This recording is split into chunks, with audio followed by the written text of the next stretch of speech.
I stared at the spreadsheet on my laptop screen until the numbers started to blur together, convinced I had to be missing something obvious. There was no way our homeowners association had paid out $130,000 to a landscaping company I had never heard of in my entire life. My name is Patrick Emerson, and I had been living in Meadowbrook Estates in Scottsdale, Arizona for 8 years.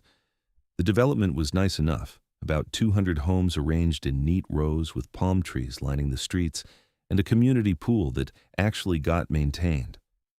I kept my head down, paid my dues on time, and generally tried to avoid the drama that seemed to swirl around our HOA board meetings like flies around a dumpster in July. But 3 months ago, my neighbor Carl retired and stepped down from the HOA board. He had been the treasurer for 6 years, and apparently nobody else wanted the job. The board president, a woman named Brenda Whitmore, who had the energy of a caffeinated squirrel and the temperament of a rattlesnake, started making calls to drum up volunteers. When she knocked on my door on a Tuesday evening, I made the mistake of answering. "Patrick, you work with numbers, don't you?" she had asked, not waiting for an invitation before stepping into my entryway. "I'm a data analyst, so yeah, kind of," I said. "Perfect. We need a new treasurer.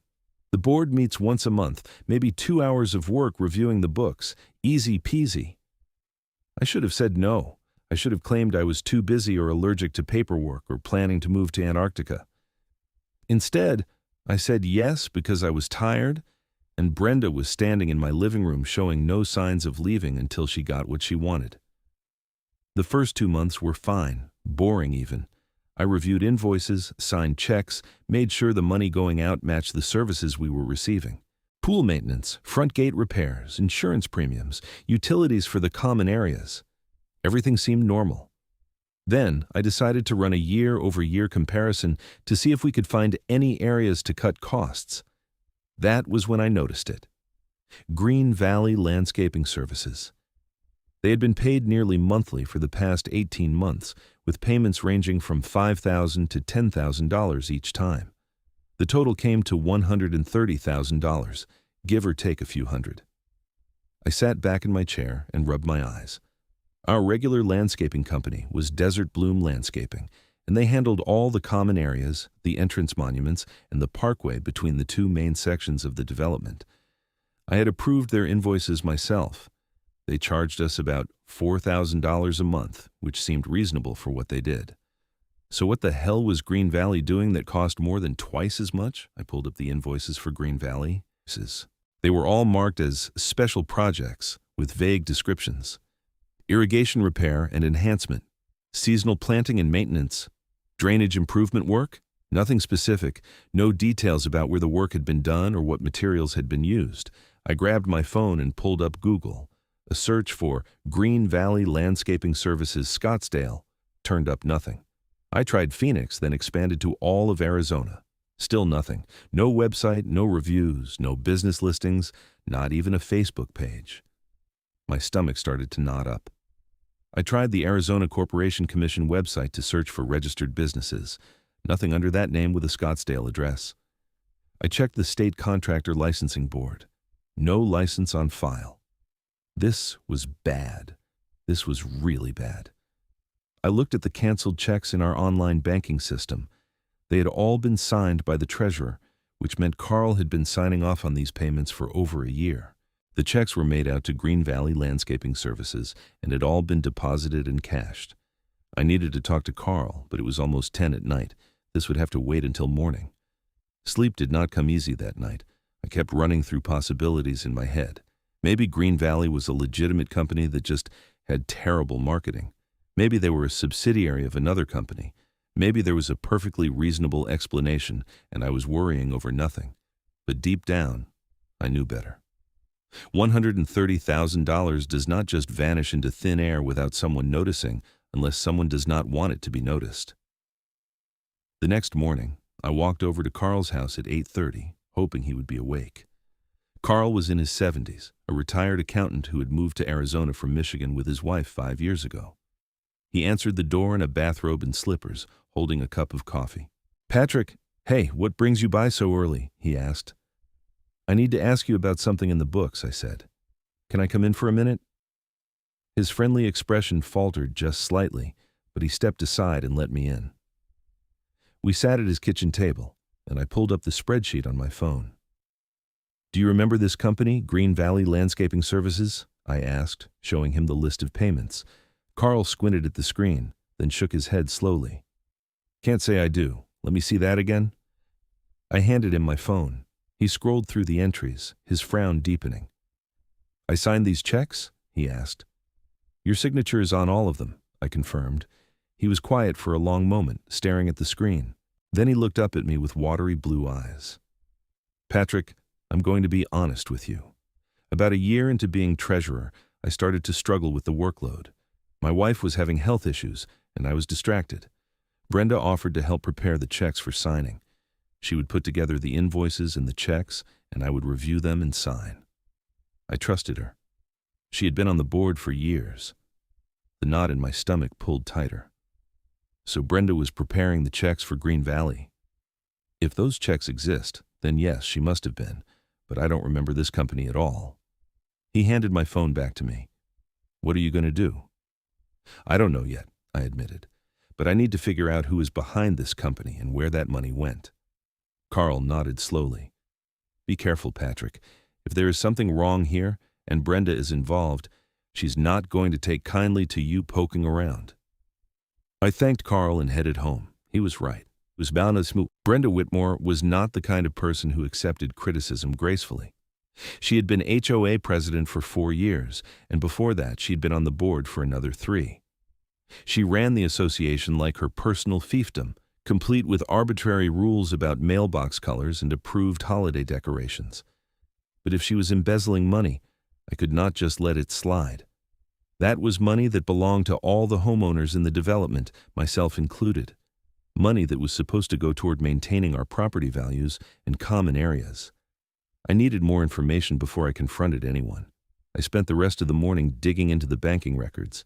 Each check to Green Valley had been deposited into a bank account, but I could not see the account details, just that the checks had cleared. I called our bank and asked if they could provide information about where the checks had been deposited. "I'm sorry, sir, but we can't release that information without a subpoena or unless you're named on the account," the customer service representative told me. "I'm the treasurer for the HOA that wrote the checks," I explained. "I understand, but the privacy of the receiving account is protected. You would need to go through legal channels." I thanked her and hung up. Legal channels meant lawyers, which meant money and time. I needed to figure out if there was another way to trace this. I called Desert Bloom Landscaping, our legitimate contractor. A woman answered on the 3rd ring. "Desert Bloom, this is Sandra." "Hi, Sandra. My name is Patrick Emerson. I'm the treasurer for Meadowbrook Estates HOA. I have a question about another landscaping company and wondered if you might know them." "I can try," she said pleasantly. "Have you ever heard of Green Valley Landscaping Services? They supposedly do work in the Scottsdale area." There was a pause.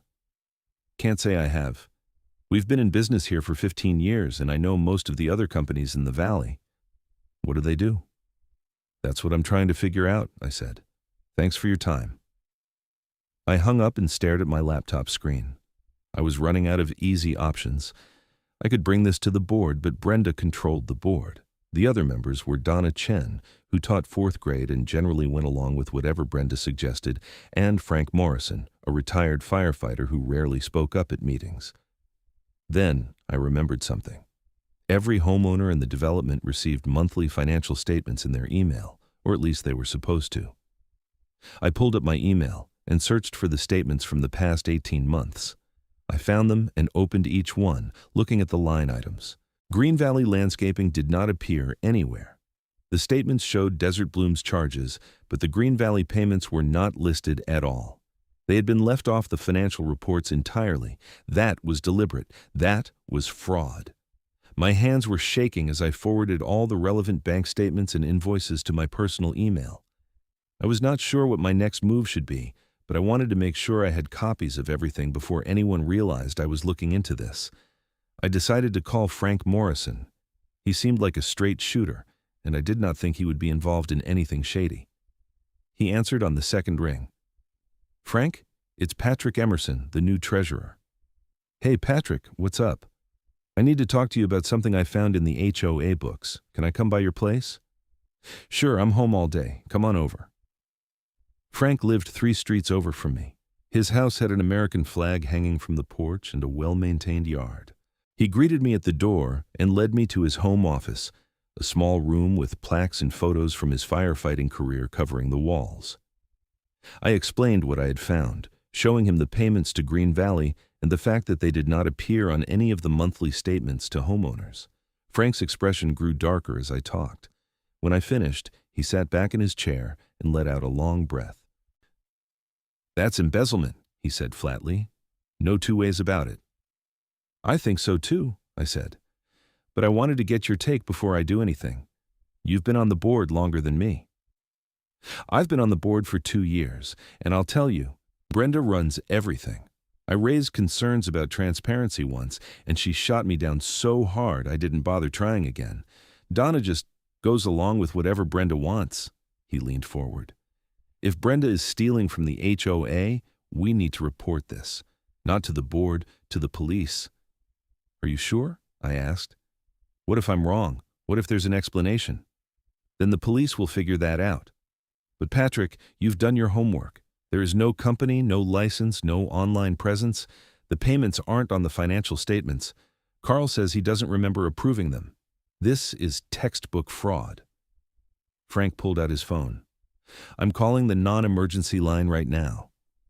I felt a surge of relief mixed with anxiety. This was really happening. Frank made the call and explained the situation to whoever answered. After a few minutes, he hung up. "They're sending a detective over tomorrow morning. They want to meet with both of us and review the evidence." He looked at me seriously. "Don't tell Brenda or anyone else on the board.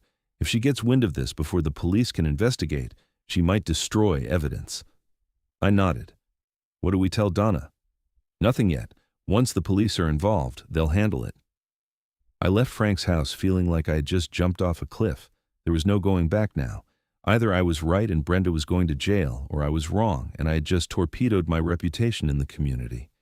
But deep down, I knew I was right. The evidence was too damning. That evening, my doorbell rang. I opened it to find Brenda standing on my porch, holding a folder. "Patrick, hi, sorry to bother you," she said with a smile that did not reach her eyes. "I wanted to drop off some old invoices that Carl had at his house. He thought you might need them for your records." My heart was pounding, but I kept my expression neutral. "Thanks, Brenda. I appreciate it."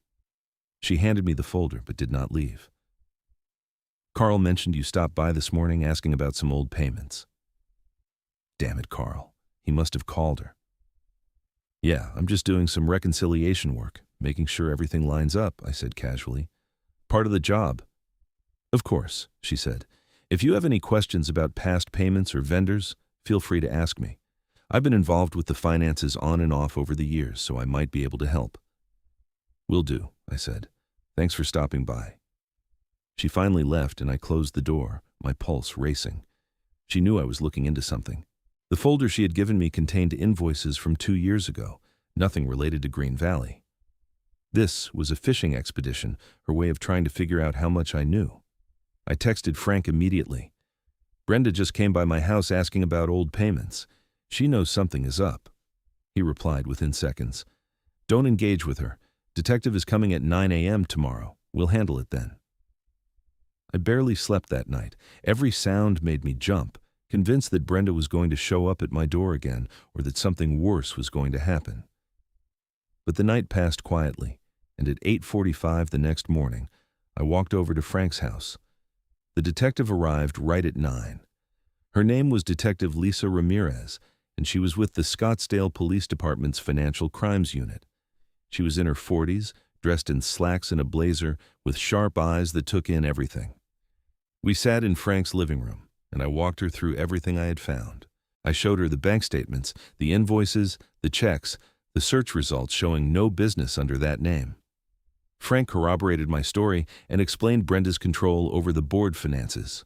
Detective Ramirez took notes and asked questions. "Do you have any direct evidence linking Brenda Whitmore to this company?"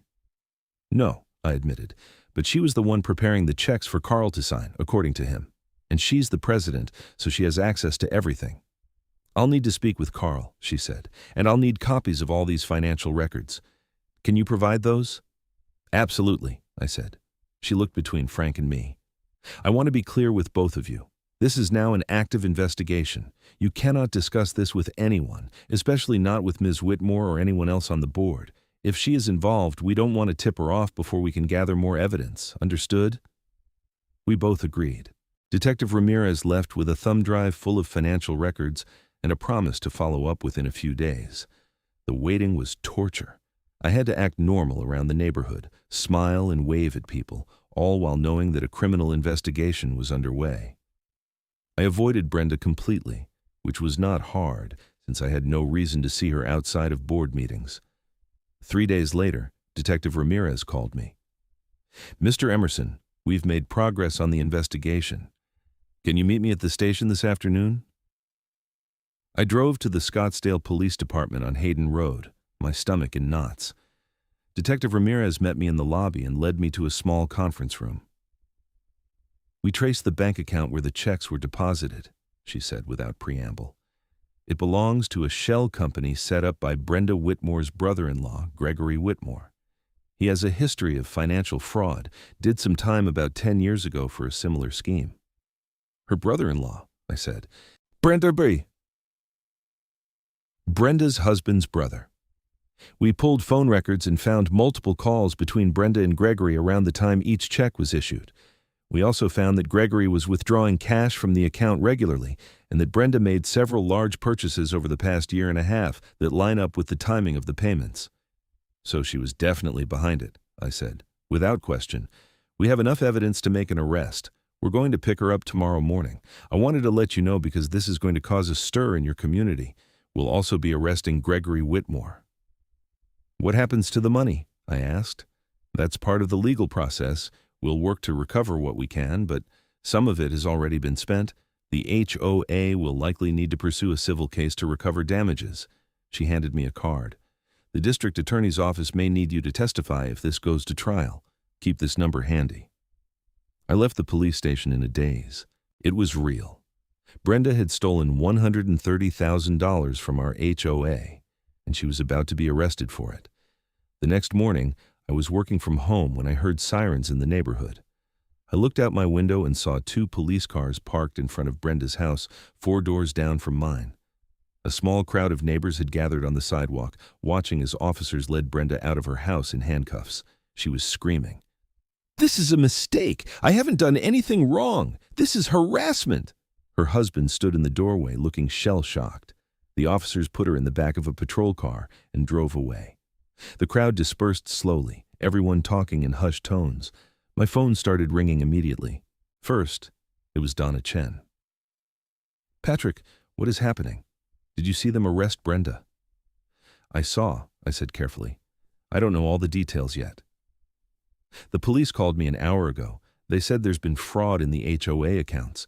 They asked me if I knew anything about it. Patrick, did you know about this?" "I found some irregularities in the books and reported them to the police," I said. "That's all I can really say right now." "Oh my God," Donna breathed. "Brenda stole money from the HOA?" "It looks that way, yeah." Frank called next, then 3 other neighbors. Word was spreading through the development like wildfire. By noon, my doorbell was ringing constantly with people wanting to know what had happened. I finally posted a message in the neighborhood Facebook group to try to control the rumors. As HOA treasurer, I discovered financial irregularities in our accounts and reported them to the authorities. An investigation is ongoing. I can't share more details at this time, but I want to assure everyone that we're cooperating fully with law enforcement. An emergency board meeting will be scheduled soon to discuss next steps. The Facebook group exploded with comments. Some people were outraged, others were defending Brenda, claiming there was no way she could have done anything wrong. A few people even blamed me, suggesting I'd misread the books or was trying to frame her. The emergency board meeting was scheduled for 3 days later. Detective Ramirez agreed to attend and give a brief statement. The meeting was held in the community center, and every seat was filled. People were standing along the walls. I had never seen this many homeowners show up for a meeting. Frank called the meeting to order, his voice firm despite the chaos in the room. "Everyone, please settle down. We have Detective Ramirez from the Scottsdale Police Department here to provide an update on the situation. Detective Ramirez stepped to the front of the room. Thank you. I want to confirm that we have arrested Brenda Whitmore on charges of embezzlement, fraud, and theft. Our investigation revealed that she created a fictitious landscaping company and diverted HOA funds to a bank account controlled by her and an accomplice. The total amount stolen is approximately $130,000 over an 18-month period. Her accomplice, Gregory Whitmore, has also been arrested. Both are currently out on bond awaiting trial. The room erupted. People were shouting questions, some were crying, others were just staring in shock. Detective Ramirez held up a hand. I understand this is upsetting. The district attorney's office is pursuing criminal charges, and the HOA has the right to pursue civil action to recover the funds. If you have questions about the legal process, I suggest consulting with an attorney. That's all I can share at this time. She left quickly, and Frank struggled to restore order. Finally, he got everyone quiet enough to continue. We need to elect a new president, Frank said. I nominate Patrick Emerson. He's the one who discovered this fraud and had the courage to report it. I second that, said a man in the back row. I stood up quickly. I appreciate that, but I'm already treasurer. I think we should keep the position separate for transparency. I nominate Frank Morrison for president. Several people voiced their agreement. We held a quick vote, and Frank was elected president by an overwhelming majority. Donna remained as secretary, and we agreed to recruit 2 more board members to fill the vacancies and ensure better oversight. The meeting lasted 2 more hours. People wanted answers about how this had happened, how it had gone undetected for so long, what safeguards we would put in place to prevent it from happening again. Frank and I did our best to answer their questions and outline the steps we would take moving forward. Over the next few weeks, the neighborhood slowly returned to a new normal. Brenda's house went up for sale. Her husband filed for divorce, claiming he had known nothing about her scheme. Gregory Whitmore's lawyer tried to cut a deal, offering to testify against Brenda in exchange for a reduced sentence. The district attorney's office kept me updated on the case. They had a mountain of evidence, bank records, phone records, the fake invoices, testimony from Carl and me. Brenda's lawyer tried to argue that she had been coerced by Gregory, but the evidence showed she had been the architect of the scheme. 6 months after her arrest, Brenda pled guilty to embezzlement and fraud charges in exchange for the prosecution dropping some of the lesser charges. She was sentenced to 4 years in prison and ordered to pay restitution to the HOA. Gregory received 3 years for his role in the scheme. The HOA hired a lawyer to pursue civil action for the full amount stolen plus damages. We eventually recovered about $90,000 through a combination of seized assets, Brenda's restitution payments, and a settlement with the bank that had allowed the fraudulent account to be opened without proper verification. It was not everything, but it was better than nothing.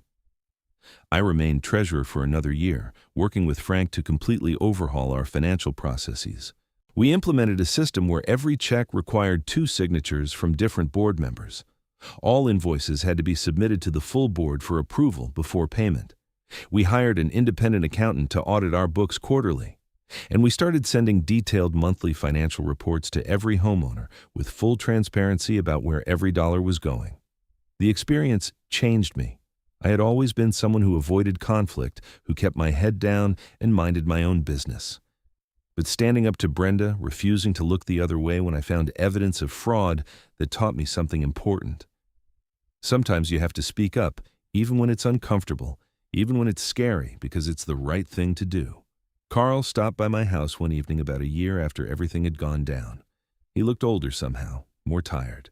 I wanted to thank you, he said, for doing what I should have done. I should have noticed something was wrong. I should have questioned those invoices. You were dealing with a lot, I said, and she was counting on that. She was counting on people being too busy or too trusting to look closely. Still, he said, you saved this community a lot of pain. If she'd kept going, who knows how much she would have stolen. After Carl left, I sat on my back patio and looked out at the neighborhood. The sun was setting, painting the sky in shades of orange and pink. Kids were playing in the street, riding bikes and chasing each other. Sprinklers hissed in the yards, keeping the grass green despite the desert heat. Meadowbrook Estates was not a perfect place. We still had our share of petty disputes and annoying rules, but it was home, and it was worth fighting for. Worth digging through spreadsheets at midnight, worth standing up to someone who had power and was abusing it, worth the stress and the fear and the uncertainty. I thought about the first time I had seen those numbers on my screen, the way my stomach had dropped when I realized something was very wrong. I could have ignored it. I could have told myself it was not my problem, that someone else would notice eventually. But I had not done that. I had asked questions, I had dug deeper, and I had done the right thing even when it would have been easier to look the other way. The trial had been difficult. Testifying against Brenda meant standing in a courtroom, swearing to tell the truth, and laying out exactly how she had betrayed the trust of hundreds of families. Her lawyer had tried to paint me as someone with a vendetta, someone who was inexperienced and had misunderstood legitimate business expenses. But the evidence was too strong, too clear. The jury had not even needed a full day to reach their verdict. When the judge read the sentence, Brenda had turned and looked at me with such hatred in her eyes that I had felt it like a physical blow. But I had looked right back at her, refusing to flinch. She had done this to herself. I had just been the one who had refused to let her get away with it. In the months that followed, I learned a lot about HOA law, about embezzlement, about how common this kind of fraud actually was. I started attending seminars and reading articles about financial oversight in community associations. I even wrote a guide for other HOA board members about red flags to watch for and best practices for preventing fraud. Frank turned out to be a great president. He was fair, he listened to homeowners' concerns, and he worked to make the HOA more transparent and accountable. We recruited 2 new board members, a retired engineer named Martin Lewis, who took over as vice president, and a young lawyer named Sarah Kim, who brought fresh energy and ideas to the board. Together, we rebuilt trust in the HOA. It was not easy. Some homeowners remained skeptical, convinced that anyone in a position of power would eventually abuse it. But slowly, month by month, as we proved that we were serious about transparency and accountability, people started to believe in the association again. We used some of the recovered funds to make improvements that had been neglected during Brenda's tenure. We resurfaced the tennis courts, updated the playground equipment, and installed new lighting along the walking paths. These were things that should have been done with the money Brenda had stolen, and it felt good to finally make them happen. One of the most satisfying moments came about 18 months after Brenda's arrest. We held our annual homeowners meeting, and for the first time in years, we had a quorum without having to beg people to show up. The community center was packed with engaged, informed homeowners who asked thoughtful questions and offered constructive feedback. After the meeting, a woman I did not know very well approached me. Her name was Jennifer, and she lived on the other side of the development. "I just wanted to say thank you," she said. "When we first heard about what Brenda had done, my husband and I almost put our house on the market. We were so disgusted that something like that could happen here. But seeing how you and Frank handled it, how you fought to make things right, it restored our faith in this place." Those words meant more to me than any official recognition could have. Because at the end of the day, that was what this was all about. It was not about being a hero or getting credit. It was about protecting the place where people lived, where they were raising their families, where they were building their lives. I eventually stepped down as treasurer after 2 years in the role. I had learned a lot, grown a lot, but it was time for someone else to take over. We elected a young accountant named Rachel Torres, who brought even more expertise to the position. I stayed on the board as a regular member for another year, then stepped away entirely to focus on my career and my personal life. But I stayed involved in the community. I attended meetings. I volunteered for neighborhood events. I kept an eye on the financials that were posted monthly online. Once you've seen how quickly things can go wrong when good people are not paying attention, you do not stop paying attention. I ran into Brenda's ex-husband Mark a couple of years later at a coffee shop near the neighborhood. He looked like he had aged a decade since I had last seen him. We made eye contact, and for a moment I thought he was going to turn and leave. But instead, he walked over to my table. "Patrick," he said quietly, "can I sit for a minute?" I gestured to the empty chair. He sat down heavily, wrapping his hands around his coffee cup. "I wanted you to know that I really didn't have any idea what she was doing," he said. "I know that's hard to believe, but it's true. She kept our finances completely separate. She said it was because she wanted to feel independent, and I respected that.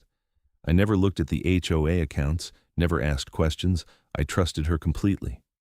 I believe you, I said. And I did. The investigation had found no evidence that Mark had been involved or had benefited from the stolen money. She's getting out in a year, he said. Good behavior, credit for time served. I got a letter from her lawyer asking if she could stay with me while she gets back on her feet. I said no. I can't do that to our kids, can't put them through that again. That's understandable, I said. He looked at me with tired eyes. I used to be angry at you, for turning her in, for destroying our family, but over time I realized you didn't destroy anything. She did. You just made sure there were consequences. He stood up. Anyway, I wanted to say that. Thanks for doing what you did. He left before I could respond. I sat there for a long time, thinking about everything that had happened, about how one decision to look more closely at those numbers had changed so many lives.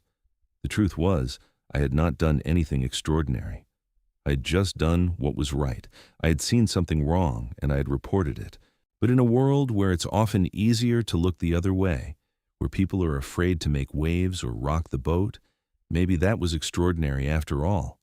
I finished my coffee and drove home through the familiar streets of Meadowbrook Estates. The palm trees were swaying in the breeze, the lawns were green and well-maintained, the common areas were clean and cared for. It looked like any other nice neighborhood in Scottsdale, but I knew the truth beneath that pleasant surface. I knew how close we had come to losing much more than money.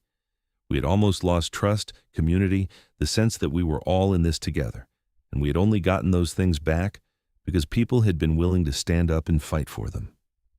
When I pulled into my driveway, I saw Frank walking his dog. He waved and headed over. "Hey Patrick, how's it going?" he asked. "Pretty good," I said. "Ran into Mark Whitmore at the coffee shop." Frank's expression sobered. "Yeah? How's he doing?" "About as well as you'd expect. Brenda's getting out next year." "I heard," Frank said. "She won't be living here, though.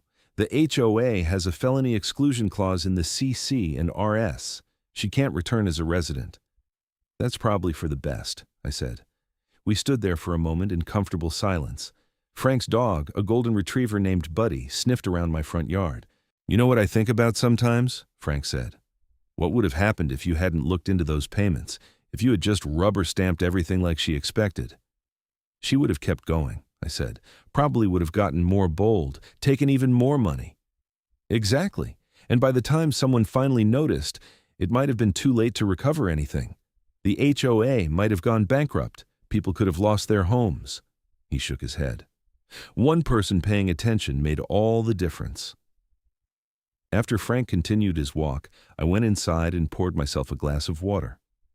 I stood at my kitchen window, looking out at the neighborhood. My phone buzzed with a text from Rachel Torres, the current treasurer. It was a screenshot of the latest financial statement showing that the HOA's reserves were the healthiest they had been in 5 years. "Look what happens when people don't steal from the budget," she had written, followed by a smiley face. I smiled and texted back a thumbs up. Then I opened my laptop, not to scrutinize spreadsheets or search for phantom companies, but to RSVP for the upcoming community barbecue. Life had moved on, the neighborhood had healed, but the lessons remained. I thought about writing down the whole story, turning it into something that other HOA members could learn from. But every time I sat down to do it, I struggled with where to begin and what details to include. How do you capture the stomach-dropping moment of realization, the fear of confronting someone who holds power, the relief when the police take your evidence seriously, the long, stressful months of investigation and trial? Maybe those were things that could not be fully captured in words.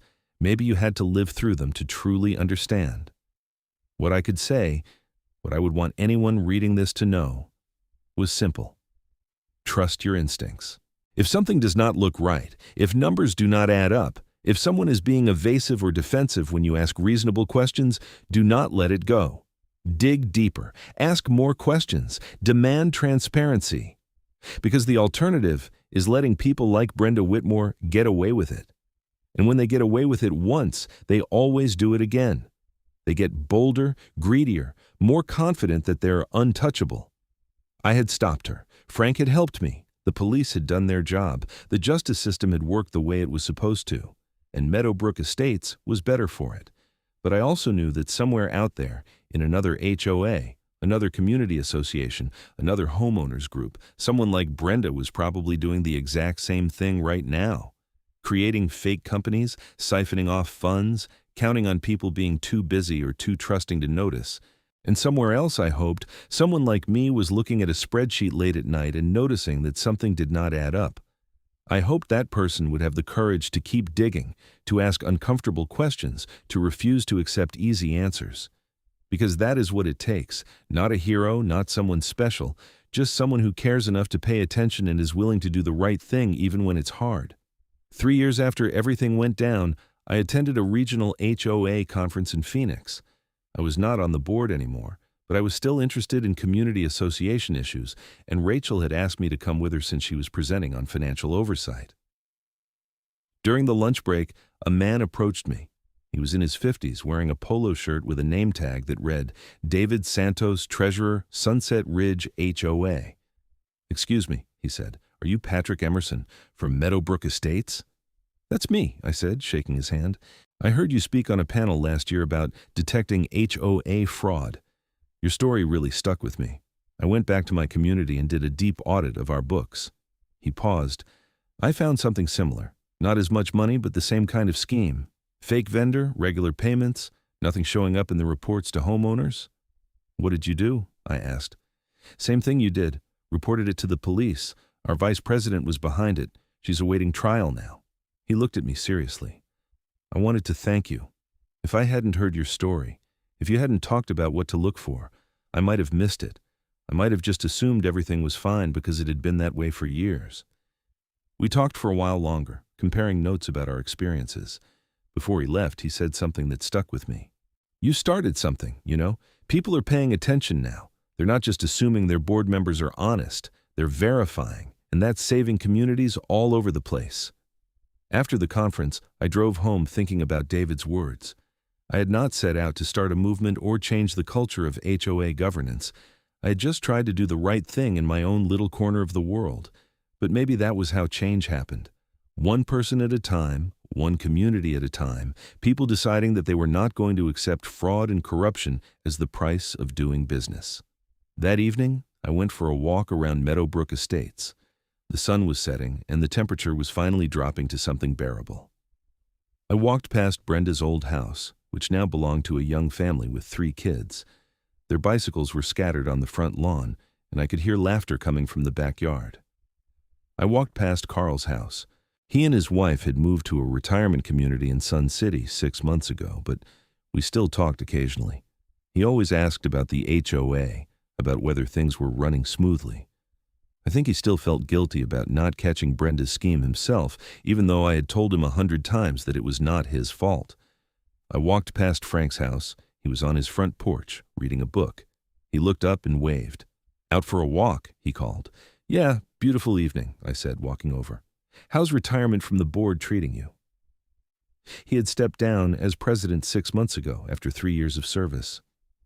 "Pretty good. Martin's doing a great job, and it's nice to be able to complain about HOA decisions without feeling like I need to fix everything myself." We both laughed. I sat down on his porch steps, and we talked about nothing important for a while. Buddy came out and demanded attention, and I scratched behind his ears.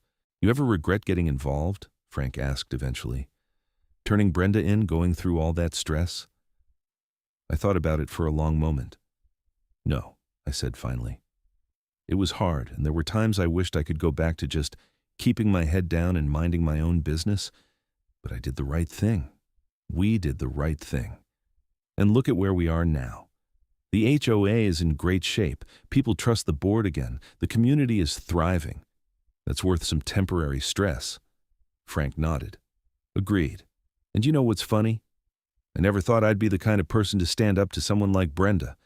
I spent most of my career following orders, staying in my lane.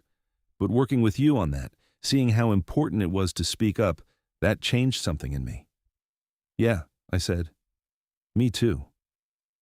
The sky was turning purple now, the first stars beginning to appear. I stood up and stretched. "I should get home. Got an early meeting tomorrow." "Take care, Patrick," Frank said. "And thanks for everything." I walked home slowly, taking in the peaceful evening. Somewhere in the distance I could hear kids splashing in a pool. A couple was walking their dog, hand in hand. A teenager was shooting baskets in his driveway, the rhythmic bounce of the ball echoing between the houses. This was why I had done it. Not for recognition or thanks, but for this. For the quiet, ordinary peace of a neighborhood where people could trust that their money was being used appropriately, where the systems designed to protect them actually worked, where doing the right thing was more important than protecting the people in power. Inside my house, I made dinner and settled onto the couch with my laptop. I had been thinking about David Santos's suggestion that I write a more comprehensive guide for HOA treasurers. Maybe it was time to actually do it. Not a boring list of rules and procedures, but a real, honest account of what I had learned and what to watch out for. I opened a blank document and stared at it for a minute. Then I started typing. If you are a treasurer or board member for a homeowners association, you have a responsibility to every single person in your community. They trust you with their money, their property values, their quality of life. That trust is sacred, and it is your job to protect it. The words flowed easier than I expected.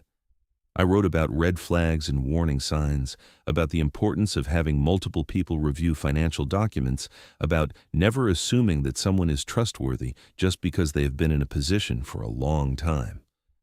I wrote about the emotional difficulty of confronting someone you thought you could trust, about the fear of being wrong and the greater fear of being right.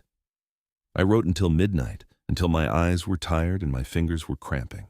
When I finally saved the document and closed my laptop, I felt a sense of completion. This was my way of making sure that what happened at Meadowbrook Estates would not be wasted.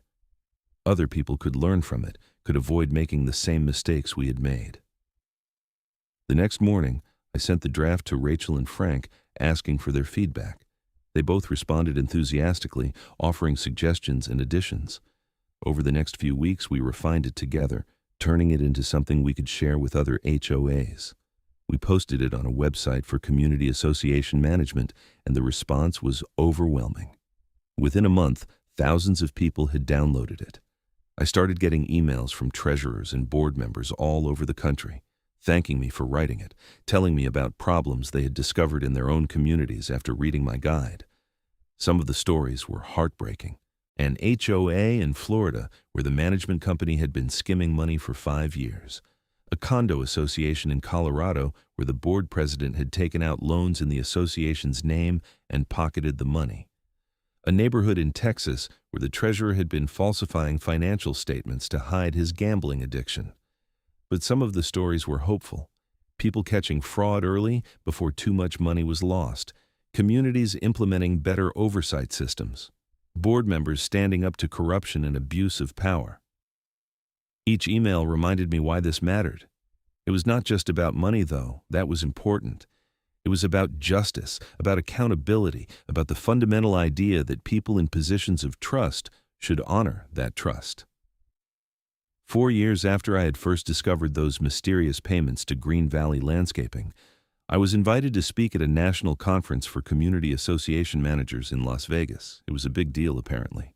Hundreds of people in attendance, sessions on everything from pool maintenance to legal compliance. My session was titled, Detecting and Preventing HOA Fraud, a Case Study. I was nervous standing on that stage, looking out at all those faces. But once I started talking, the nervousness faded. I told the story of Meadowbrook Estates, of Brenda Whitmore and the fake landscaping company, of how one person paying attention had made all the difference. When I finished, the applause was thunderous. During the Q&A session, hands shot up all over the room. People wanted to know specifics. How did I approach the police? What evidence did I need to gather? How did I handle the backlash from people who defended Brenda? What advice would I give to someone who suspects fraud but is not sure? I answered every question as honestly as I could. I did not pretend it had been easy or that I had handled everything perfectly. I talked about my mistakes, my moments of doubt, the times I had wanted to give up. After the session ended, people lined up to talk to me. Some wanted to share their own stories. Others wanted advice about situations they were dealing with right now. A few just wanted to shake my hand and say thank you. One woman, probably in her 60s, waited until everyone else had gone. She approached me with tears in her eyes. "My son lives in an HOA where the board president has been stealing money," she said. "He knew something was wrong, but he was afraid to speak up, afraid of retaliation, afraid of being wrong, afraid of causing trouble. I sent him the video of your talk tonight. I hope it gives him the courage to do what's right." I gave her my email address and told her to have her son contact me if he needed support or guidance. She hugged me tightly before leaving. Flying home from Las Vegas, I thought about how far I had come from that night when I had first noticed those payments to Green Valley Landscaping. I had just been a guy trying to do his job as HOA treasurer, trying to be responsible with other people's money. I had never imagined it would lead here, to speaking at conferences and helping people across the country fight fraud in their own communities. But maybe that was the point. I was not special. I was just someone who had cared enough to ask questions and had been stubborn enough to keep asking until I got real answers. And if I could do it, anyone could. Back in Scottsdale, life continued its steady rhythm. I went to work, spent time with friends, went to the gym, lived my life. I was dating someone now, a teacher named Emily, who found my stories about HOA drama endlessly amusing. She had never lived in an HOA and could not quite understand why people cared so much about the color of their mailboxes or whether their lawn was mowed to exactly 2.5 inches. But she understood why the fraud had mattered, why I had invested so much time and energy into fighting it. "You saw something wrong and you fixed it," she said simply. "That's the kind of person you are." One Saturday afternoon, about 5 years after everything had started, I was at the grocery store when I ran into Donna Chen. She was still on the HOA board, somehow managing to balance teaching 4th grade with her board duties. "Patrick, hi," she said warmly. "I was hoping I'd run into you. I wanted you to know that the board voted to name the new gazebo at the community park after you, the Patrick Emerson gazebo, for your service to the community." I was stunned. "That's not necessary. I was just doing what anyone should have done." "But most people wouldn't have," Donna said. "Most people would have looked the other way or convinced themselves it was not their problem. You didn't. You saved this community, Patrick. Let us honor that." I eventually agreed, though it still felt strange to have something named after me. The dedication ceremony was held on a sunny Saturday morning. About 50 neighbors showed up, including Frank and Carl, who had driven in from Sun City with his wife. The mayor of Scottsdale even came and gave a short speech about civic responsibility and community engagement. Then they unveiled a plaque on the gazebo that read, "The Patrick Emerson Gazebo, dedicated to integrity, accountability, and doing the right thing, even when it's hard." Emily squeezed my hand as everyone applauded. I felt a lump in my throat and had to blink back tears. It was not about vanity or recognition. It was about the fact that this community, these people, understood what had been at stake and appreciated that someone had fought for them. After the ceremony, we had a barbecue in the park. Kids played on the playground, adults stood around chatting, and someone had set up a volleyball net. It was a perfect Arizona spring day, warm but not too hot, with a gentle breeze rustling the palm trees. Carl approached me, walking slowly with his cane. "This is nice," he said, gesturing at the crowd. "Real nice. You should be proud, Patrick." "We all should be proud," I said. "This community pulled together. We could have fallen apart after what Brenda did, but we didn't. We got stronger." "That's because of leadership," Carl said. "You and Frank, you showed people how to respond to a crisis with integrity and transparency. That matters."